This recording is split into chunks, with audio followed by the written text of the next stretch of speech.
guys, Erin here. So today I'm going to do somewhat of a deep dive into Gemini in medical astrology.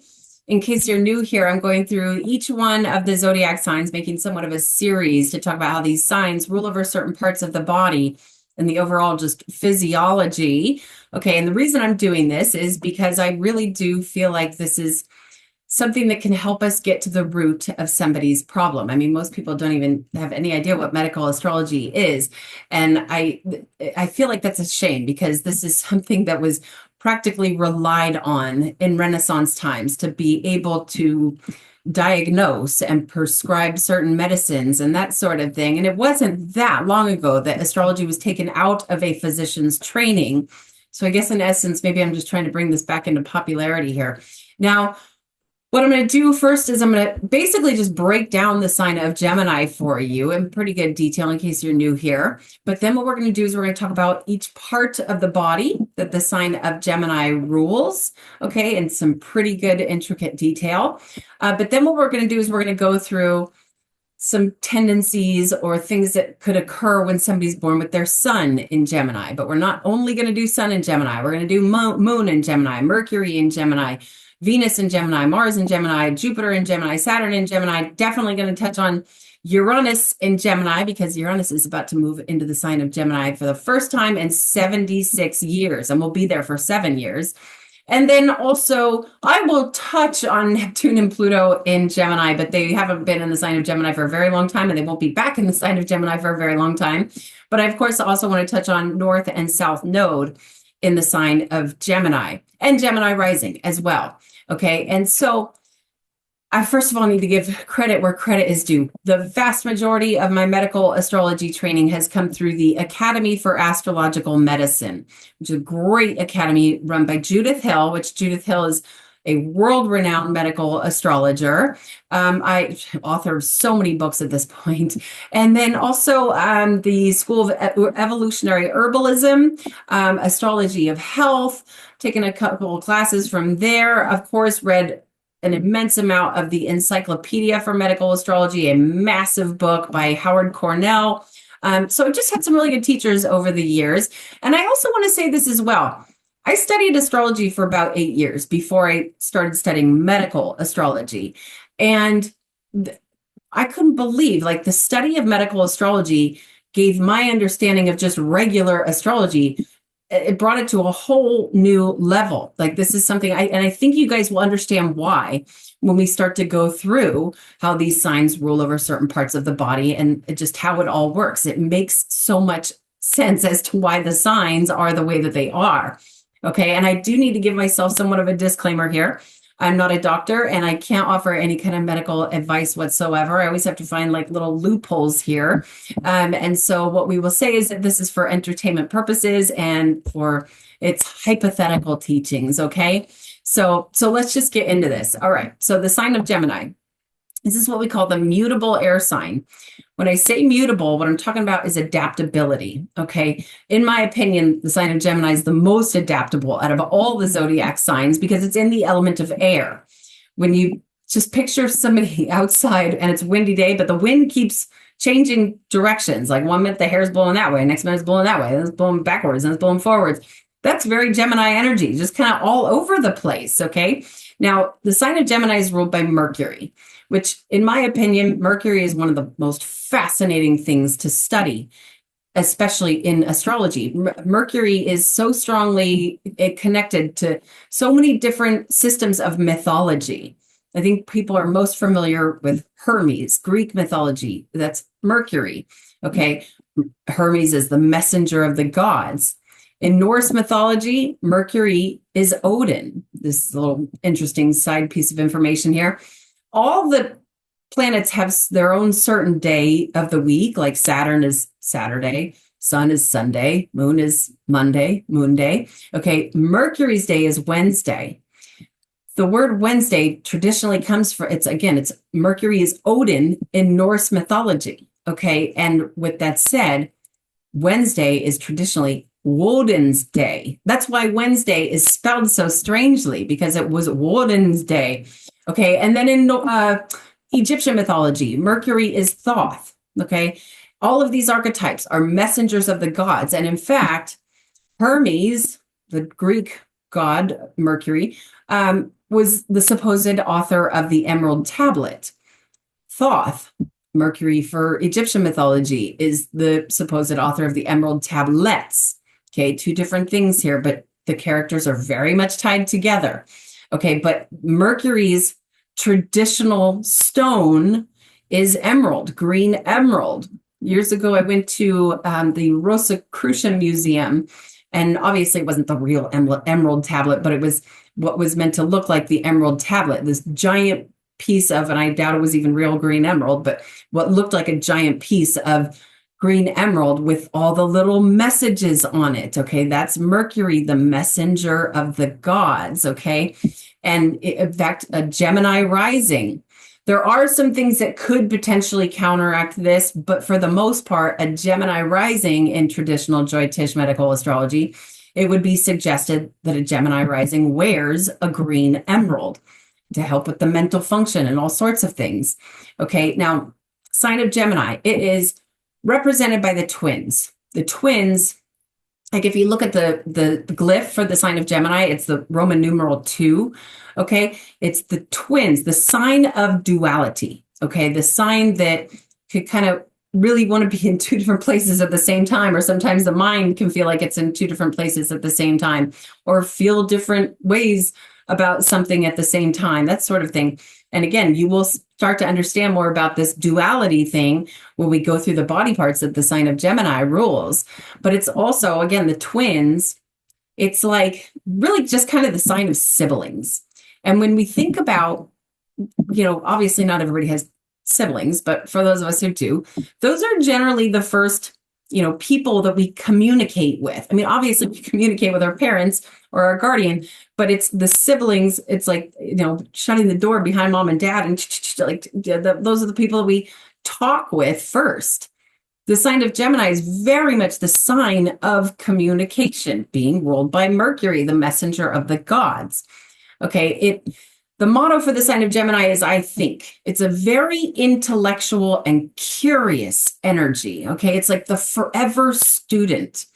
And when I think about this sign of Gemini, it's like I picture this like whimsical, almost like a Disney character or something, just woo, over here, woo, over there. It's this very excitable energy. Okay.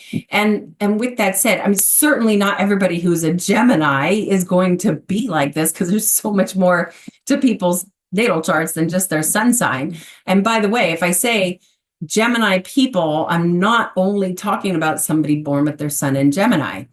To be a Gemini rising. In fact, a lot of people with their Mars in Gemini will be quite Geminian. They'll show these Gemini qualities, or even Mercury in Gemini, Moon in Gemini. If there's some sort of a Gemini like dominant placement in somebody's chart, they could be a Gemini kind of person. Okay. And a lot of these people, it's like they're the popular ones. They're the ones, in school that are, ooh, what's the gossip over here? Like hanging out with all different types of people. What's going on over here? Ooh, okay, I'm going to go see what's going on over here. Social butterflies of the zodiac. Okay, curious social butterflies. Again, very excitable energy. Now, in the body, the sign of Gemini, we'll start here. I'm going to start with the basics. Basically rules from the top of the shoulders all the way down the arms to the fingers and the lungs. Okay, there's going to be more intricate parts to this. But the way that, like the more commonly recognized theory as to how this works is that, for example, when somebody's born with their sun in the sign of Gemini, they receive their vital force through these Gemini parts of the body. Okay, there's 30 degrees in each zodiac sign. Let's say somebody's born on the first day of Gemini season, their sun is at 0 degrees Gemini. They would receive their vital force like right through the top of the shoulders. Okay, or if they were born at the last day of Gemini season, their sun's at 29 degrees Gemini, they receive the vital force of the sun through their fingertips. Might be a good idea for these people to go out and expose these parts of their body to the sun so they receive more of this vital force. Okay, and with that said, we think about the shoulders and the hands and that sort of thing, the lungs, there's 2 lungs. This is about being of duality. Okay, like for example, Leo rules the heart. Okay, other parts as well, but the main part is the heart. That's got nothing to do with duality, but these things do. In fact, the sign of Pisces rules the feet. Pisces can also, it's like kind of another sign of duality, but really the sign of Gemini is the sign of duality, okay?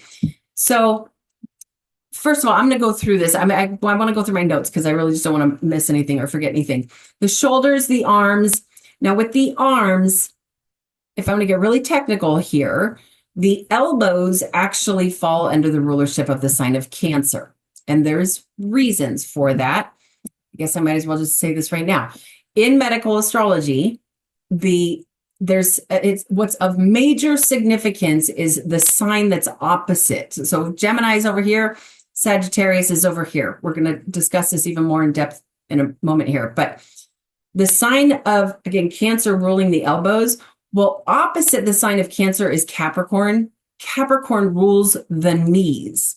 Okay, so again, the duality between the signs is like the elbows are kind of like the knees of the arms. Okay, so that's why Cancer, not only that, but the sign of Cancer comes right after Gemini.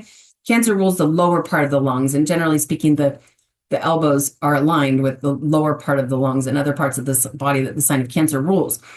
So other than the elbows, it's the wrists, again, all the way down to the fingertips. It's really the upper part of the lungs that the sign of Gemini rules, because again, next up will be the sign of Cancer that more rules the lower part of the lungs. Okay, the breath, mostly the inspiration of breath, but it's really just the breath period. The larynx, which is the voice box. Okay, this is where things get really interesting. The voice box, but also the trachea, which is the windpipe, and then also the bronchial tubes, the tubes that take the air from the lungs up into, through the trachea, through the larynx, the voice box. Again, the sign of communication rules over the things that bring out the information verbally. But then also, the sign of Gemini is not just about verbal communication. It's also very much about written communication. Okay, Gemini rules the hands. Not only that, but when we think about the day and age that we're living in today, a lot of people, the communication that's done through written is done through texts, done with the fingers. Okay, depending on, some people can text with one hand, or even just typing things out on their computer. That's very Gemini energy. And again, it's like that excitable, I gotta get this information out kind of energy. Okay. And also we talked about the bronchial tubes. Oh, the capillaries, which are basically blood vessels that go between the arteries and the veins. And this is also very interesting because the arteries are ruled by Jupiter. The veins are ruled by Venus. So the capillaries are under shared rulership with Mercury and Gemini, which we will get into this. There's a lot of things that have shared rulership. There's just all these little intricate parts that come into play. But when we think about that, the arteries, Jupiter, the veins, Venus, and then the capillaries, Mercury, it's like those celestial bodies making this connection within us, the physiology within us being ruled by the cosmic rays. Okay. The clavicle bones, which are the collarbones, the lower esophagus. So again, going back to shared rulership, the esophagus, which is the tube, when you swallow food, the tube that takes the food into the stomach, is under shared rulership between Taurus and Gemini. We could say Taurus kind of rules more like the upper part of the esophagus, and Gemini rules the lower part of the esophagus. Taurus comes before Gemini, so it's like a little higher up. But even still, it's the esophagus overall can be impacted or have some sort of an effect going on with somebody got a challenged planet in the sign of Taurus or the sign of Gemini. It can have an impact on the esophagus. Okay, and the afferent nerves, the afferent sensory nerves are the nerves that take the information. Say you touch something, and that information that's going from you being touched or you touching something, the information that's being sent to your spinal cord. Okay, those are the afferent nerves. When we talk about, again, the polarity between opposing signs is of massive significance in medical astrology. Gemini rules the afferent nerves taking information to the spinal cord. Sagittarius, opposite Gemini, rules the efferent nerves. Those are the nerves that are taking the information from the spinal cord out to the muscle. Okay, now, and that's going to come into play a little bit more when I get further down into the recording here.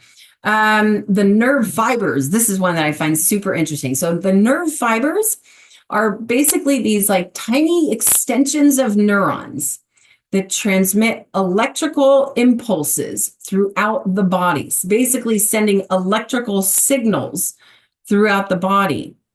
Really, all of the air signs, Libra, Gemini, Aquarius, can kind of be associated with things of an electrical nature, but especially Gemini and Aquarius, okay? Aquarius rules over the electrical body or the toroidal field, okay? Gemini is more these little electrical impulses throughout the body, sending the signals, the messages here, the messages there.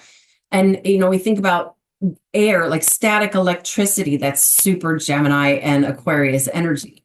Okay, and speech, and also gesticulation, which is basically gestures that you make with your body, their body language, your hands. In fact, so myself, the only thing that I have in the sign of Gemini is my Jupiter, but which like wouldn't seem like it's that big of a deal because Jupiter's debatably not even really a personal planet, but it is for me because I'm a Sagittarius rising. Jupiter rules Sagittarius, so that means Jupiter is like the Lord of my chart. That means Jupiter in my chart is going to stand out. He's like a key player in my life and in my chart. So with my Jupiter in Gemini, that actually makes me quite Geminian. And boy, oh boy, do I talk with my hands. Okay, that's a very common thing for Gemini kind of people. Okay, so there's that all the body parts in the, that are ruled by the sign of Gemini. So if you think about that, people born with their sun in the sign of Gemini, depending on what degree it's at, is going to have an impact on these parts of the body. Okay, when I say depending on the degree that it's at, it's like it's going to be different parts of the body. If it's at 0 degrees Gemini versus 15 degrees Gemini versus 29 degrees Gemini, okay? Now, another thing to mention here is that a lot of what I'm about to go through here, all like the potential for things that can go on for somebody born with their sun in the sign of Gemini, first of all, it certainly does not mean that a Gemini person or sun in Gemini is going to have any, or I mean, certainly not all, but it doesn't mean they're going to have any of these potential ailments or inflictions or that sort of thing. And a lot of this is going to depend on where the sun is in the natal chart. Okay, first of all, let's start with the houses. If your sun is in Gemini, what house in your natal chart is your sun in?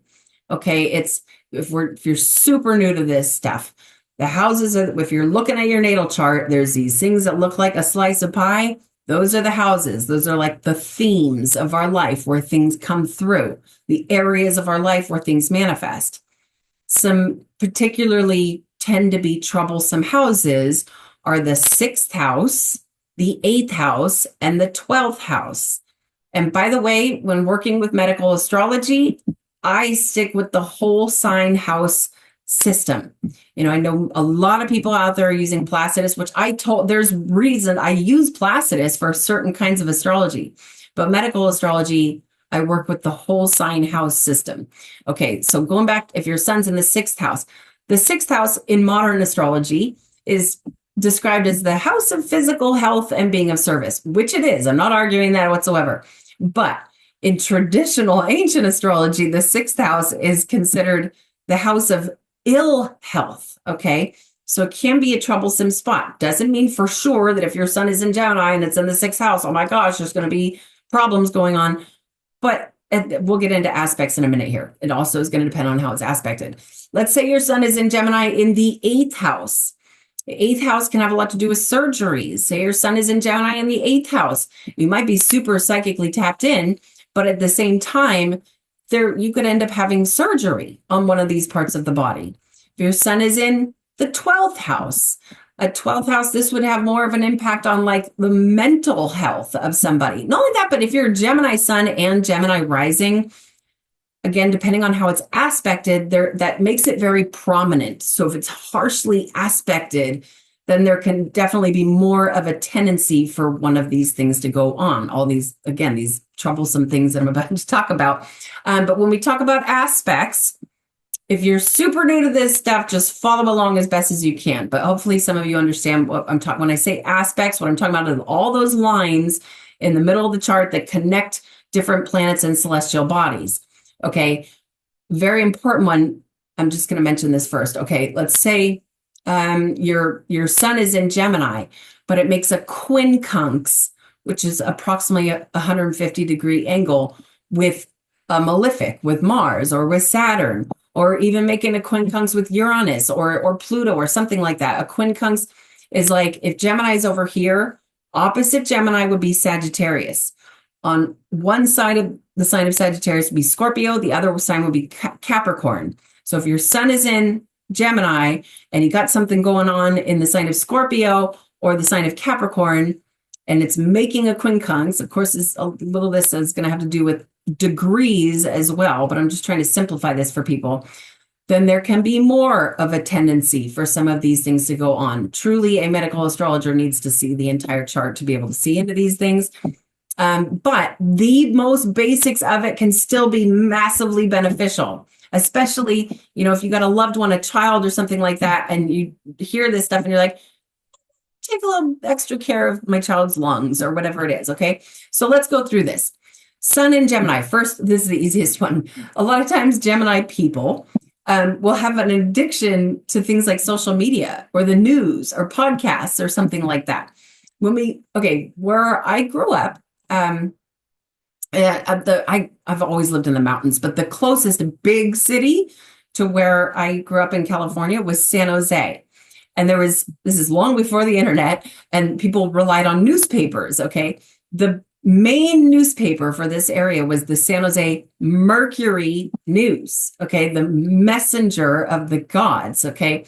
And it's like being addicted to things like, oh, I gotta watch the news. Oh, wait, what's going on online? Like scrolling through social media till 3:00 in the morning, that sort of thing. That's a total Gemini thing. Or even being the one who's running the show back there, constantly posting memes of information and that sort of thing. That's a super Gemini thing. Okay. Now, restlessness is a major theme for the sign of Gemini. Okay. Restlessness in really any aspect. Okay. Restlessness with the legs, with the arms, especially with the arms, or up in the mind, mental function restlessness. Okay. And really, again, I'm not a doctor, so this is not medical advice, but what can be a great remedy is peach leaf tea. In fact, peach leaf tea was something that was used when somebody has to go relay some bad news to somebody. I have to go tell this person some bad news. I'm going to bring my peach leaf tea with me to serve to them. So to prevent the restlessness, the emotional restlessness, that sort of thing. Okay. Again, poor sleep. A lot of that can have to do with the mind going crazy. I'm thinking about all this stuff. I'm thinking. Again, I think is Gemini's motto. Or I'm sitting here reading all this stuff about, whatever online, that sort of thing. And especially when we're on our devices. If you're not aware of this, I think this is something that's really important for people to understand, that all of our devices are projecting out these strange signals. And a lot of it has to do with the blue light. And that is, it's a great idea. I've got what do they call it? Like a blue blocker protective. So it blocks out the blue light on my phone, on my computer, on my iPad, because I don't want that. You can also just get the blue blocker glasses when you're doing this stuff online, because that can have a massive impact on people's sleep. Okay. And for sleep, hops is great. I personally prefer hops in a tincture.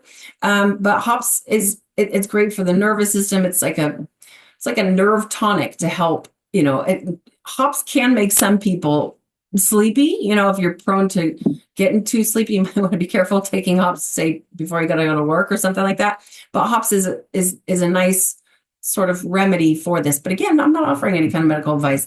Okay, now moving forward. So here's a big one, ADD or ADHD. Okay, two different things.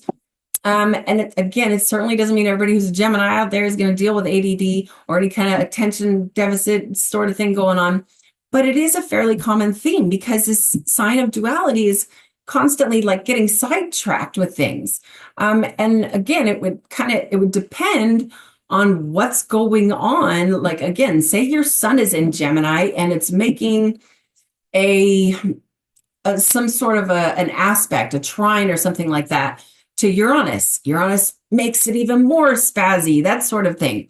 Okay, so with that said, I know people have had some really good experiences from St. John's wort with really ADD and ADHD, but again, it's really going to depend on what specific diagnosis it is. Okay, now scattered thoughts. Okay, again, and it's kind of like self-explanatory because it's this sign that's constantly thinking about all different sorts of things, and it's hard to stay focused and centered.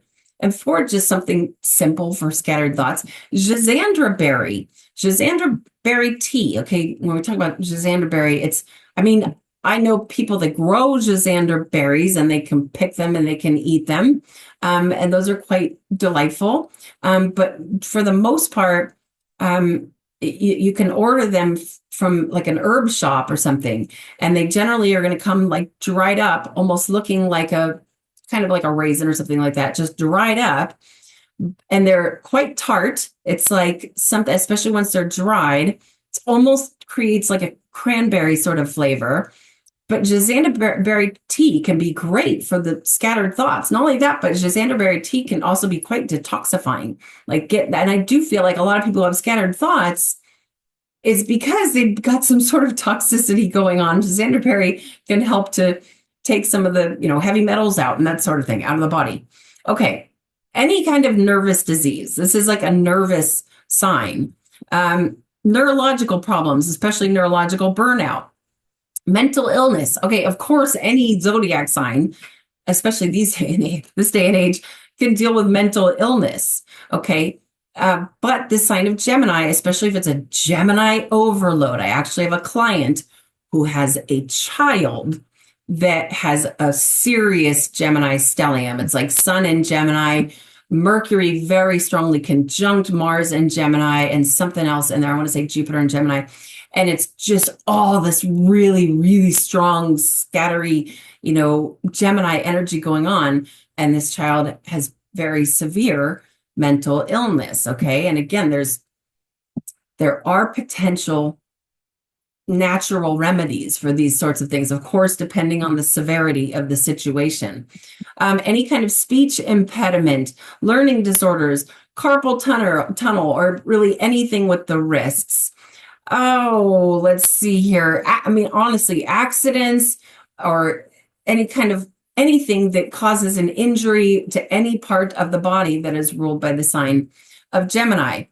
Upper respiratory issues. A really good one for that is hyssop, HYSSOP, I think it's spelled. That can be great. There's all kinds of things we can, Mullen, campaign, all kinds of things can be great for respiratory issues, but this would be specific to upper respiratory because it's Gemini. Next one is Cancer. That'd be lower respiratory issues.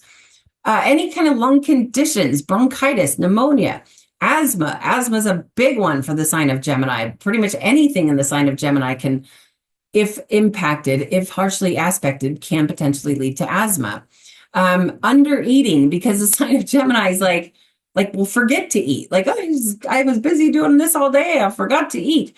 Or not having like a balanced, meal throughout the day. It's like when you think about the sign of Gemini, again, it certainly doesn't mean everybody who's Gemini is going to be like this because there's so much more to the chart.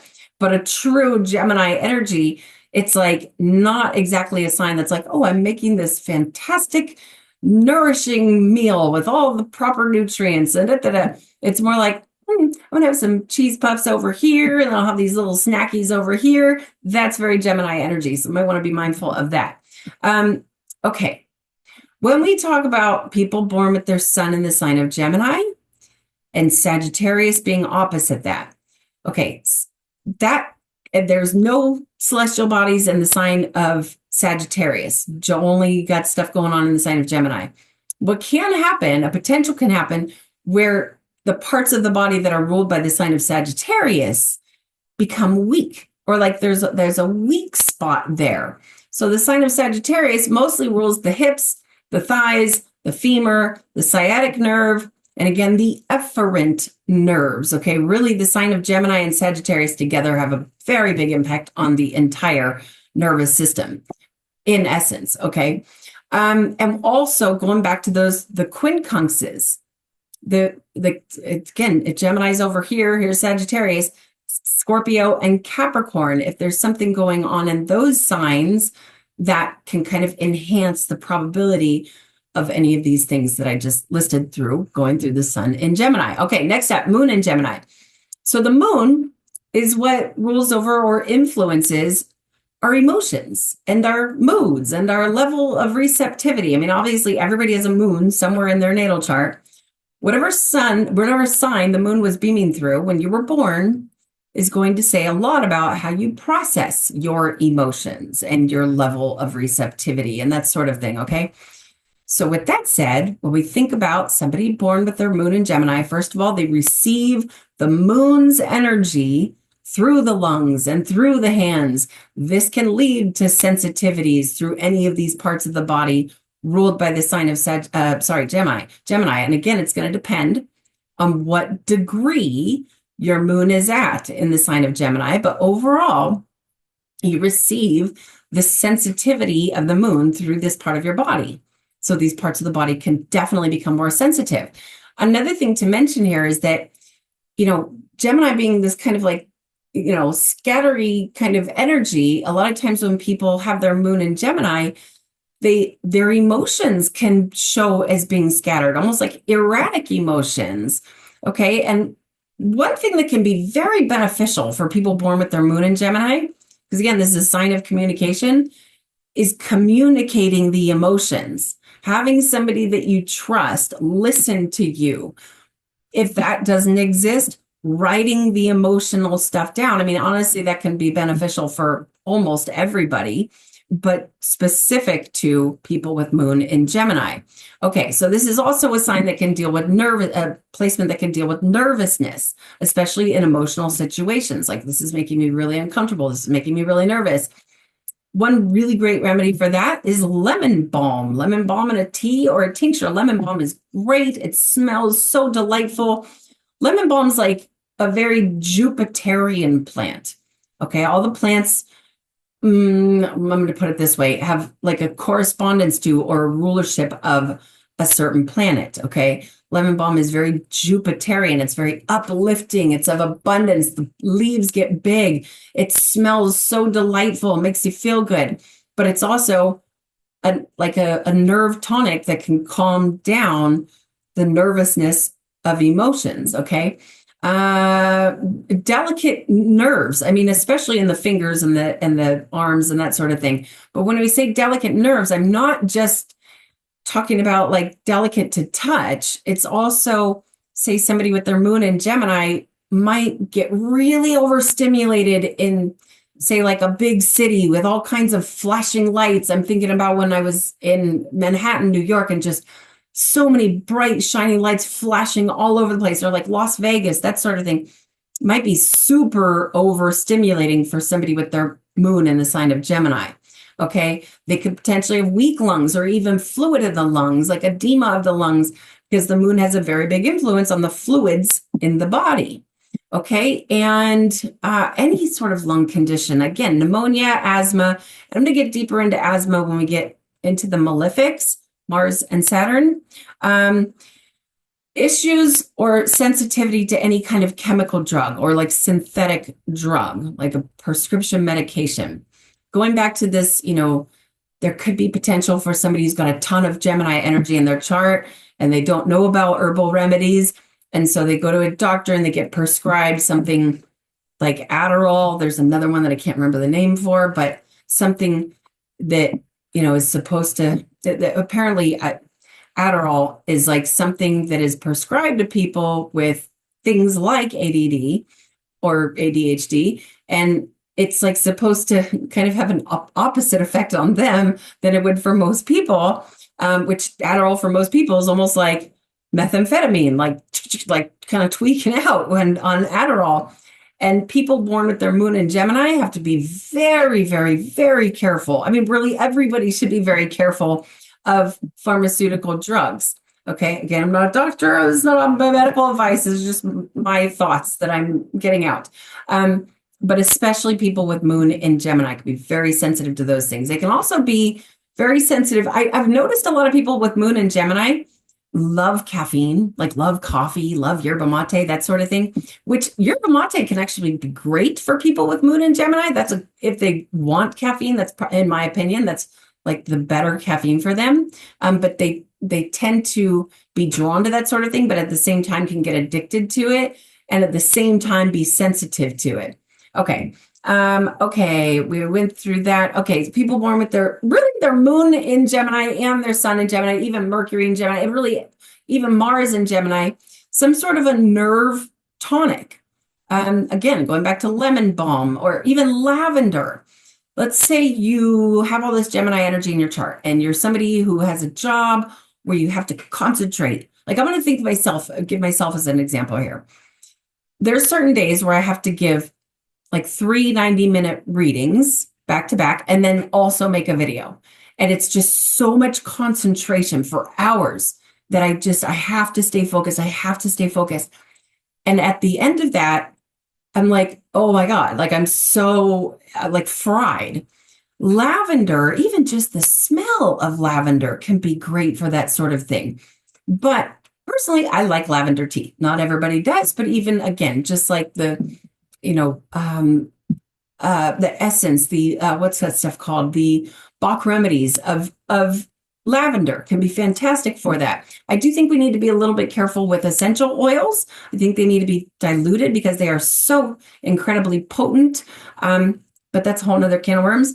Okay, and also another great one for Gemini energy, especially moon in Gemini, but also sun, Mars, Mercury in Gemini, milky oats. Milky oats, it's like the oat, when you crack it open, there's a milky substance that comes out. That is the medicine for the nerves. Okay. But from my understanding, it has to be harvested. Like if you're going to get milky oats, let's say you're like, I totally deal with this nervousness all the time. What's the best thing for me? Milky oats can be fantastic, but check the source where you're getting it from, because it needs to be harvested properly, and it can't be harvested and then sat on a shelf for 3 months, because that milky substance is going to lose its potency. So especially if you can get it local and organic and harvested at a proper time, milky oats is one of the best things for that kind of situation. Okay, moving on to Mercury in Gemini. So Mercury, this is where Mercury's in his own home. Like Mercury likes to be here in the sign of Gemini because he knows where everything is. It's like Mercury's in the messenger of the gods, is in the sign of being the messenger. He usually works comfortably here. So there could be great things that come out of this, okay? People could be super intellectual, incredible students, or excellent communicators, or authors, journalists, whatever it is.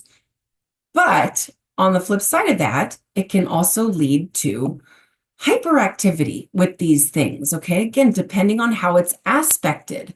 If your Mercury is in the sign of Gemini, and if it's getting a square from Mars, say you got Mars in Sagittarius and it's making a really strong square over to your Mercury in Gemini, it's almost like Mars is attacking it. Mars and Mercury really do not get along.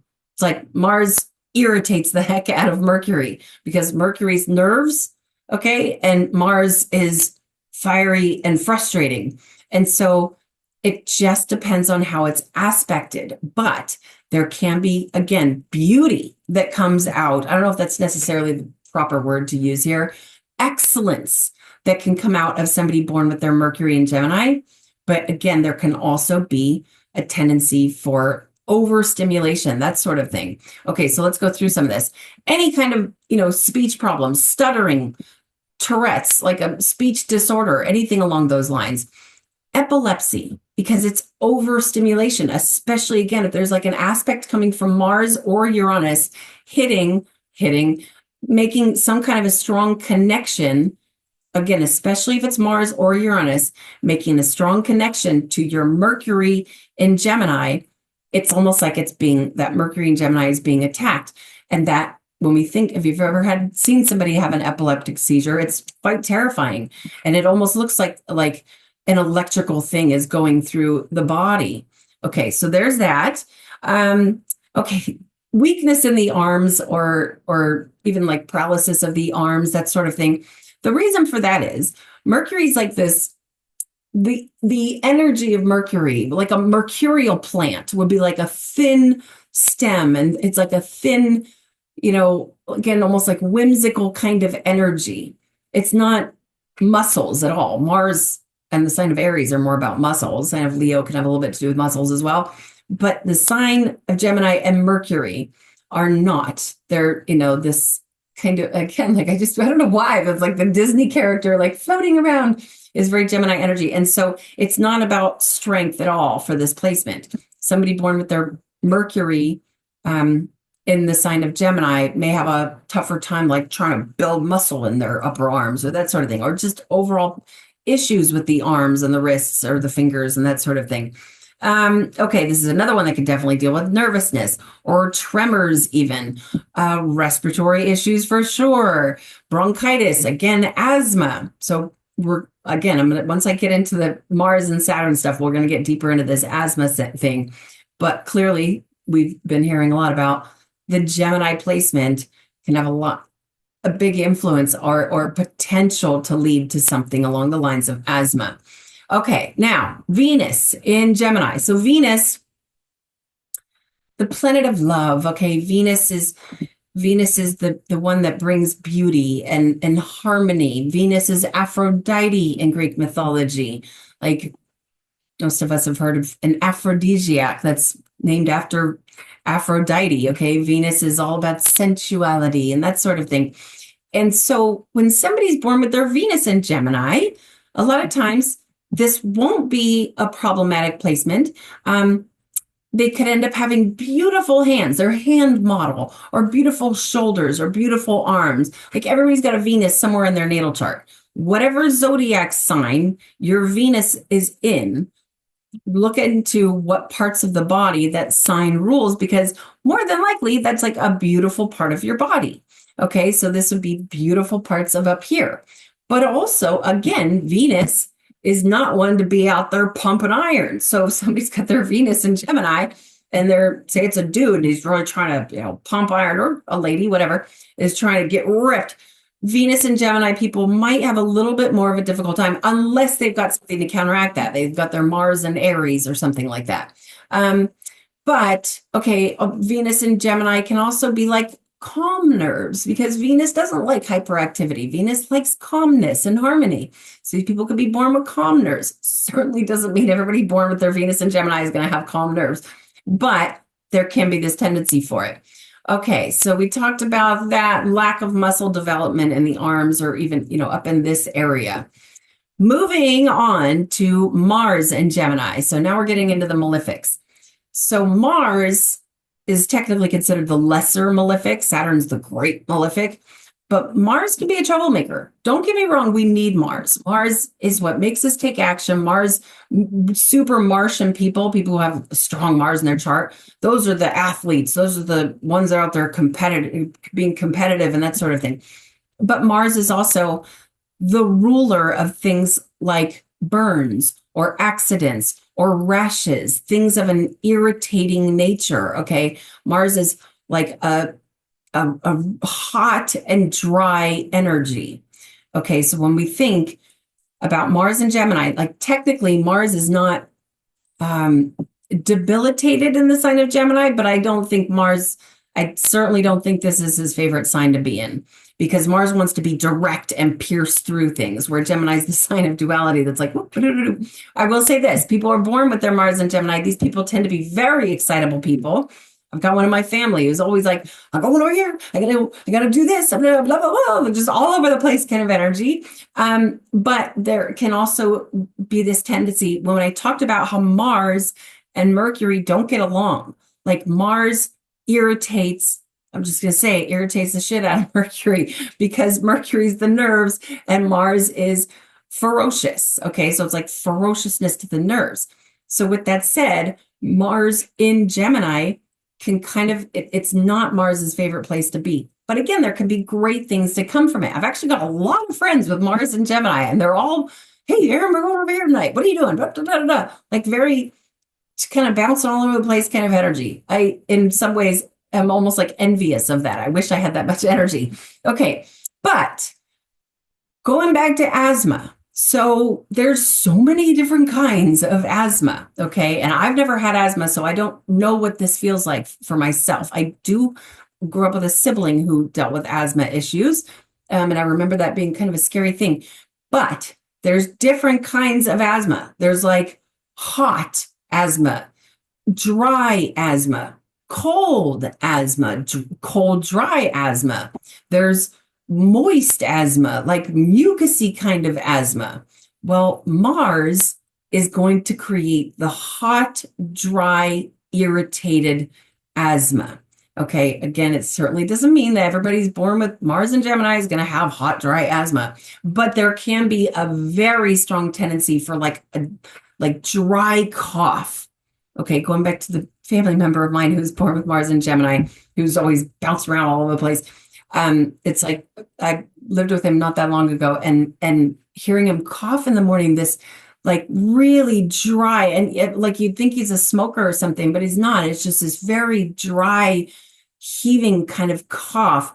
That is very typical for Mars in Gemini. Okay, and there are remedies for this. Okay, there are things that can help with this. I mean, even just Mullein can help bring moisture to all the little parts in the lungs. There's all kinds of things to help with this. If you want to schedule a reading with me, you can schedule through erinwaiteastrology.com. Okay. And again, bronchitis. So bronchitis, this is interesting because bronchitis can definitely show up with a few different Gemini placements, but especially Mars and Saturn in Gemini. I've seen some really great results from eating raw garlic to help get rid of the bronchitis, okay? And that actually, interestingly, generally speaking, when somebody's got like a Mars issue, we want to, in medical astrology, like kind of cool it down, damp it down a little bit. But some things with a Mars issue, it's almost like you have to burn it out. You have to like more heat to burn it out of there. And I think that's where the garlic comes into play.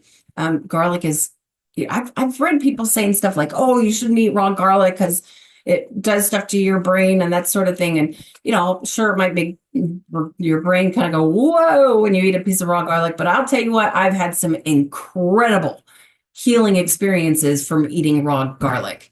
Incredible. Some of you may, I don't want to go too down this, this conversation, but if you don't know this about me, I suffered with a very, very serious health concern about 15 years ago now, where it was in my blood. I basically had like a combination of what could be described as a virus, but like fungus and all kinds of parasitic things that were going through my blood. And it all came manifested on my face. And by the way, I can see exactly why in my natal chart, why this happened, when it happened. But I looked at certain points in this part of my life that I had like two cantaloupes growing out each side of my face. It was awful. It was awful. And not only that, but the brain fog that came with it. I'm not just talking like some typical brain fog. I'm talking there's no way I'd be able to drive a car with the kind of brain fog I was experiencing. And when this would happen, I would take 2 pieces of garlic, just raw garlic, and cut it up first, cut it into smaller pieces.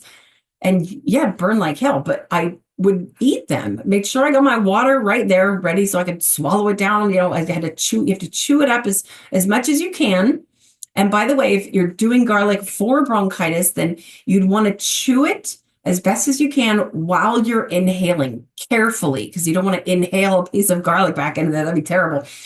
But inhaling that into the lungs.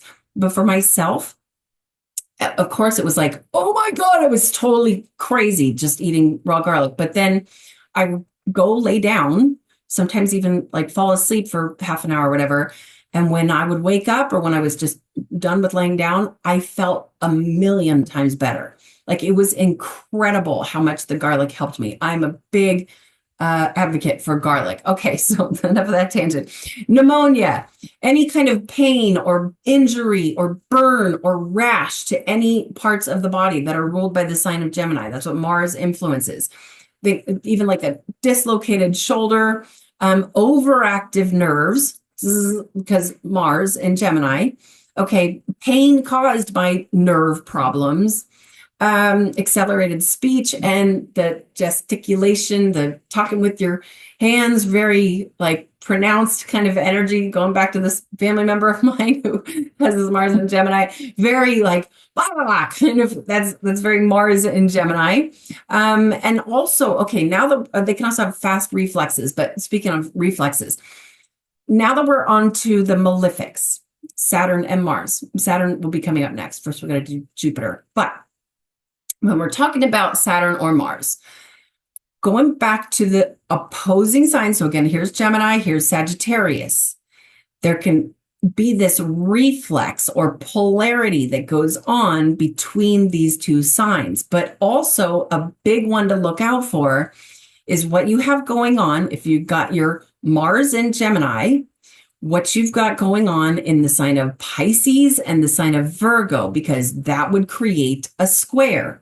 And in fact, you don't even really have to have anything going on between the sign of Pisces and the sign of Virgo and the sign of Sagittarius. Those parts of the body, Pisces, simplest way, Pisces rules the feet, the lymphatic system, the parasympathetic nervous system. Virgo rules the sympathetic nervous system. That's fight or flight, rules the the liver and the intestines. Okay, so the liver and the intestines could potentially, there could be something going on there, just again, or the lymphatic system, that's Pisces, or the sciatic nerve in the hips and thighs from Sagittarius, because somebody's Mars is in Gemini. And we all got Mars. And again, we'll get to Saturn in a minute here. We all have Mars and Saturn somewhere in our chart. Wherever they are, that's what we want to be paying attention to. The parts of the body that are ruled by the sign that your Mars is in, but then also the signs that are squaring that and the sign that's opposing that. And you could even look into the parts that read quincunx. Okay, moving forward here, Jupiter. So this is where Jupiter is in his detriment. Going back to here's Gemini, here's Sagittarius. Jupiter rules Sagittarius. So when a celestial body is in the opposite sign of what it rules, it's in its detriment.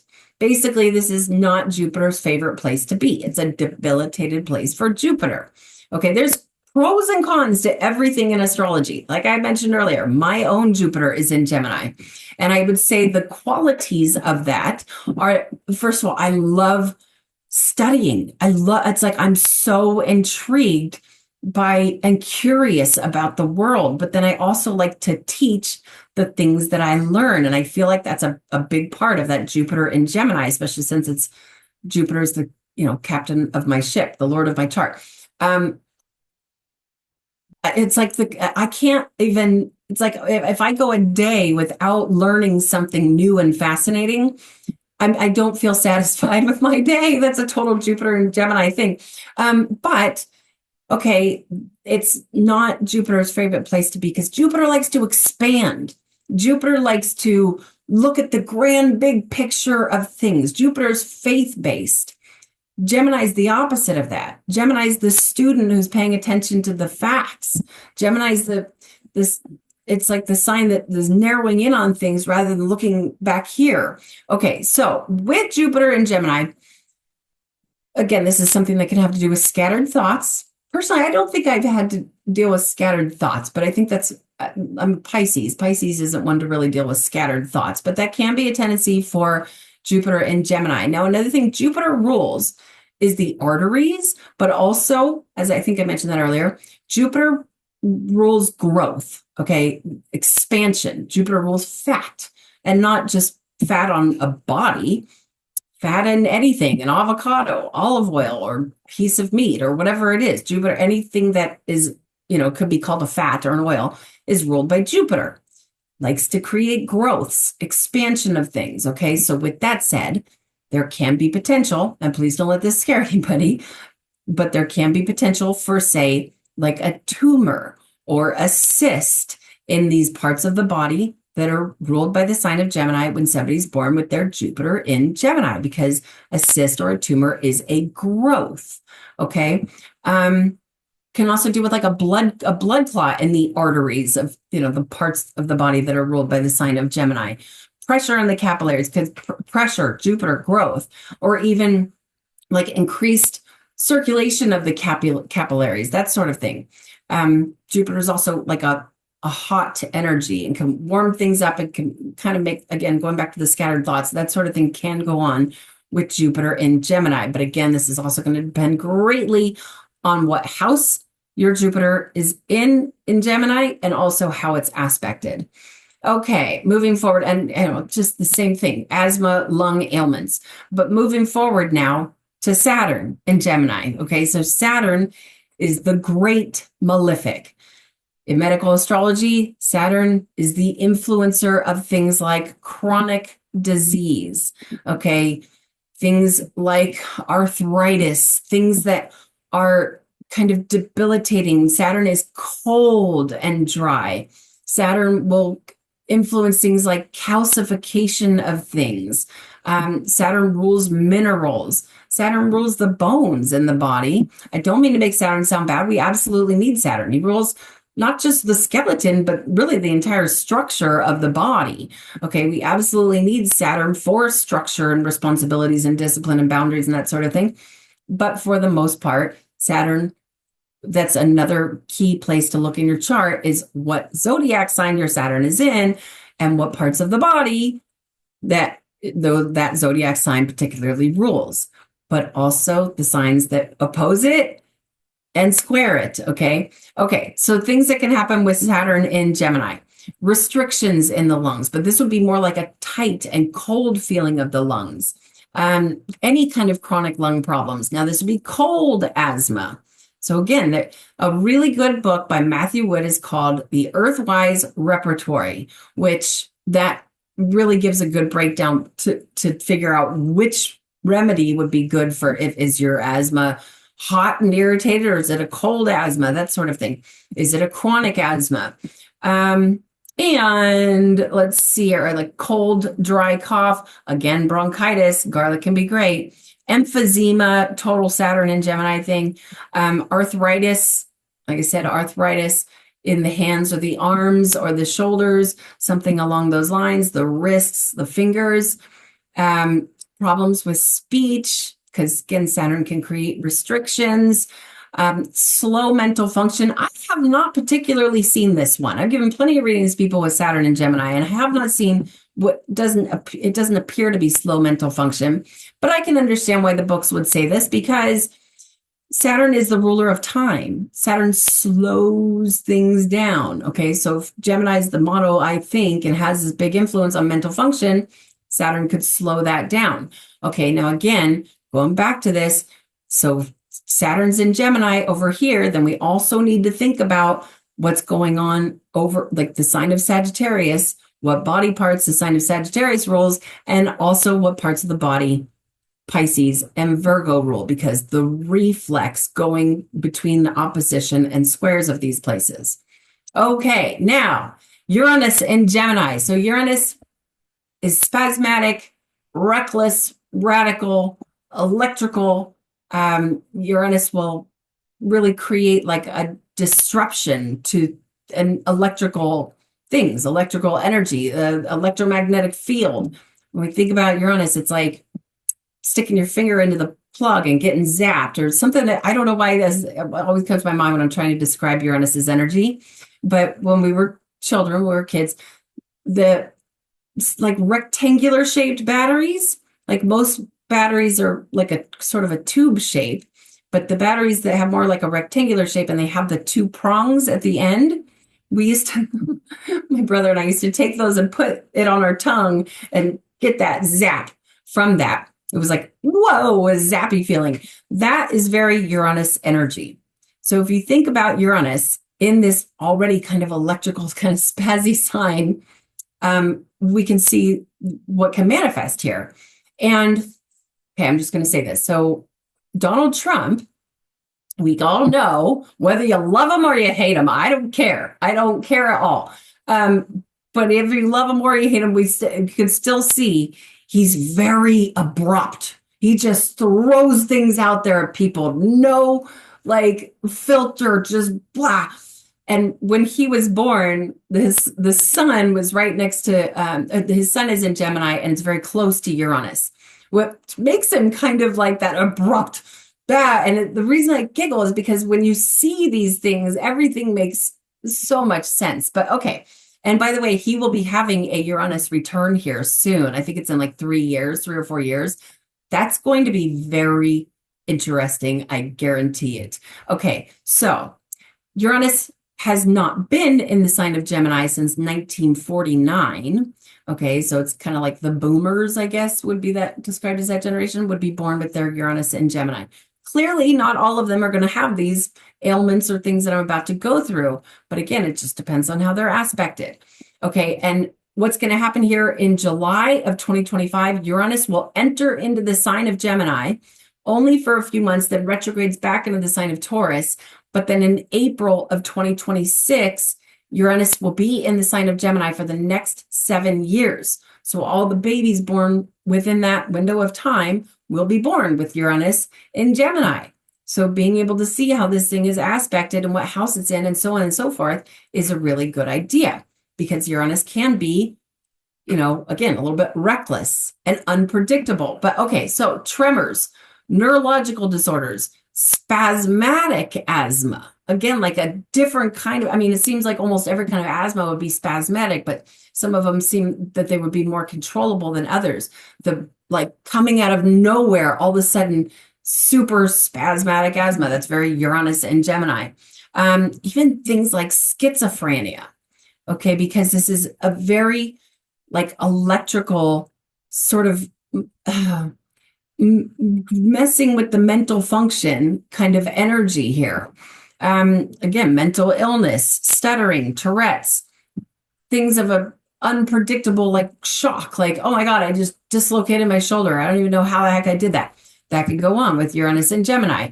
Or any weird issues or weird things going on in all of the parts that are ruled by the sign of Gemini, the hands, the wrists, the fingers. Okay, hopefully you guys have got this stuff down by this point. Okay, now moving on to Neptune in Gemini. So Neptune has not been in Gemini since 1902 and won't be in the sign of Gemini till 2052. So I don't think, obviously, I don't think anybody knows anybody who was born before 1902. Maybe you do. What this could create, Neptune is foggy and dreamy. Neptune creates confusion, okay? So Neptune in Gemini, if it was like, say, right next to somebody's sun or trining their sun or something like that, could almost like this Gemini energy is diffused, and it could create like a fogginess or a weakness to these parts of the body, weakness in the lungs, weakness in the arms, weakness in the fingers, some sort of an issue that goes on that they can't build this part of the body up, weak lungs, all sorts of things like that. And then Pluto in Gemini. Pluto has not been in Gemini since 1914. Probably still don't know anybody who was born in 1914. Maybe you do. And won't be back. Pluto will not be back in the sign of Gemini until the year 2132. So we got a little ways to go here, but might as well just touch on this. Pluto's kind of a toxic energy. Pluto can have an influence on things like radiation. Pluto's the bringer of death and rebirth. Okay, so it's like when, say the year 2132 comes around, these people who've got a strong Pluto and Gemini placement could deal with like radiation exposure to the lungs. And by the way, Pluto going through the sign of Aquarius for the next 19 years. Now it's 2025. But going through the sign of Aquarius for the next 19 years, I do think we're going to have serious stuff going on with, or we already have an influx, a massive amount of radiation just going around us in every which direction, from smart meters and towers and everything, devices, routers, all of it. And that really does produce an immense amount of radiation in the air. And I think a lot of that is going to get even more significant with Pluto, this like toxic energy going through another air sign, the sign of Aquarius, until 2044. Okay, so there's that. Now, South Node in Gemini. South Node is like a drain point. Okay, this can create like weak stuff, like weakened lungs, weakened arms, weak hands, that sort of thing. Because, and certainly not everybody, but okay, people with their South Node in Gemini, especially like once they start to get a little bit more into adulthood, the sign of Gemini becomes somewhat of a weaker energy in their life. Okay, I happen to know one person who was born with their South Node in Gemini had a lung removed. I know another person with their South Node in Gemini who lost their hand in a car accident. Again, certainly doesn't mean that's going to happen to everybody who got their South Node in the sign of Gemini. But if your South Node is in Gemini, you might want to be a little bit extra careful with these parts of the body that are ruled by the sign of Gemini. And then on the flip side of that, the North Node in the sign of Gemini, this is excess Gemini energy coming in. Okay, so you might have very strong lungs or very strong hands or very strong arms, especially into adulthood. Something to mention here about the North Node. So let's say you're born with your North Node in the sign of Gemini, but very close to it is something like Mars. What that means is you're receiving an extra dose of Mars energy. If your North Node is next to Mercury, you're receiving an extra dose of Mercury and the sign that it's in. If your North Node is next to Venus in Gemini, you're receiving an extra dose of Venus in Gemini energy. Your hands might be extra beautiful, that sort of thing. And that's something to pay attention to when it comes to the North Node and what sign it's in. Okay, and Gemini rising. So this is one that's going to it's going to depend greatly on where Mercury is in your chart. Okay, if you're a Gemini rising, what sign and house is your Mercury in? That's going to have a very big influence on how this Gemini mercurial energy influences for you, not just it's like through your environment and your life, but also physiologically. It's also going to depend greatly on how your Gemini rising is aspected. Okay, maybe it's making a harsh aspect to Saturn or Mars or that sort of thing. Really, any of these things that I just went through, every little thing that I just went through, there's potential for that for a Gemini rising. Doesn't mean every single Gemini rising is going to have all of these things or even any of these things go on, but it's just a stronger potential for that. Again, especially let's say your Mercury, your Gemini rising and your Mercury's in the 8th house, the house of surgeries, then you may potentially end up having surgery on these parts of their body, especially depending on the transits that are going on and all sorts of things.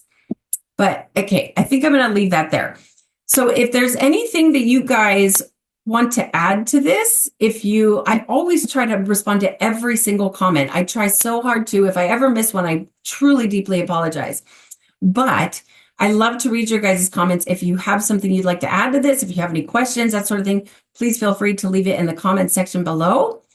And if you would like to schedule your own natal chart analysis, we could go through anything, medical astrology, just regular astrology.